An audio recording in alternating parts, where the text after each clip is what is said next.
नमस्कार दोस्तों, YouTube school में आपका स्वागत है। देखो, मैं आपको बता दूं कि ये जो मेरे हाथ में है, ये एक सैमसंग का A9 प्लस टैबलेट है। आपको दिख रहा होगा यहाँ पे सैमसंग टैबलेट A9 प्लस, ठीक है। तो इसको यानी कि इसकी जो सेटिंग्स है, ये यानी कि कहने का मतलब है सेटिंग इसकी डिस्टर्ब हो गई है। तो अब मैं आपको बता रहा हूं कि इस टैबलेट को एकदम जैसे नया टैबलेट आता है जिसको अपन नया अनबॉक्स किया था, सेम वैसा का वैसा किस प्रकार से करें, यानी कि इसको रीसेट कैसे करें। तो यहाँ पे आपको दिख रहा होगा, मैं सेटिंग को ओपन करता हूं और सेटिंग को ओपन करने के बाद में इसमें बहुत सारे ऑप्शन है। अब आपको नीचे नजर आ रहा होगा अबाउट टैबलेट, ठीक है। अबाउट टैबलेट को दबाएंगे। ये अबाउट टैबलेट के दबाने के बाद में ये सारी इसकी डिटेल आ गई है और डिटेल आने के बाद में नीचे आपको यहाँ पे दिख रहा है रीसेट, ठीक है। रीसेट को मैं यहाँ पे क्लिक करता हूं। रीसेट को जैसे ही मैंने यहाँ पे क्लिक किया है तो यहाँ पे नीचे अपन को थोड़ा सा नीचे चलने के बाद में देखो नीचे ही नीचे आ रहा है फैक्ट्री डाटा रीसेट, ठीक है।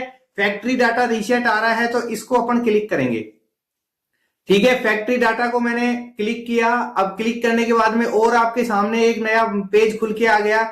अब ऊपर दिखा रहा है कि फैक्ट्री डाटा रीसेट। अब यहाँ पे ये जो भी जितने भी लिखे यहाँ पे आ रहे हैं ना option, Google account, system app data, settings, download, music, pictures, all other use data, यानी कि जिस भी किसी भी प्रकार का आप इसमें डाटा यूज कर रखे हो ना, किसी भी प्रकार का, यानी कि ये एकदम नया जैसा हो जाएगा। ये कह रहा है कि यहाँ पे पर्सनल डिटेल हो, मेल आईडी हो, आपके जो टैबलेट के अंदर जो अवेलेबल एप्स हैं वो एज इट इज रहेंगे, लेकिन जो एक्सटर्नल जो आपने थर्ड पार्टी ऐप डाउनलोड कर रखे हैं वो भी डिलीट हो जाएंगे।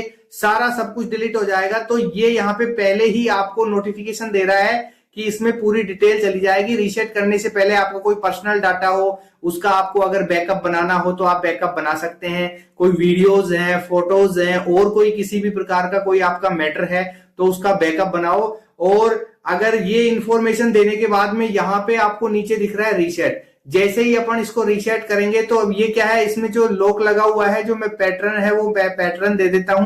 पैटर्न देने के बाद में delete all, factory data reset एक बार और परमिशन ले रहा है कि क्या कह रहा है, डिलीट ऑल। तो अब अपन यहाँ पे क्या करेंगे, डिलीट ऑल पे क्लिक करेंगे।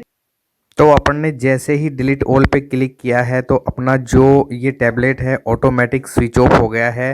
अब कुछ देर में ये अपने आप ही, आप इसमें किसी भी प्रकार की छेड़खानी नहीं करेंगे, ये ऑटोमेटिक ही, ये देखो सिस्टम एक्टिवेट करके बता दिया है और अपना ये जो है सैमसंग है ये खुल गया है। ठीक है, तो इस प्रकार से रीसेट हो गया है कंप्लीटली।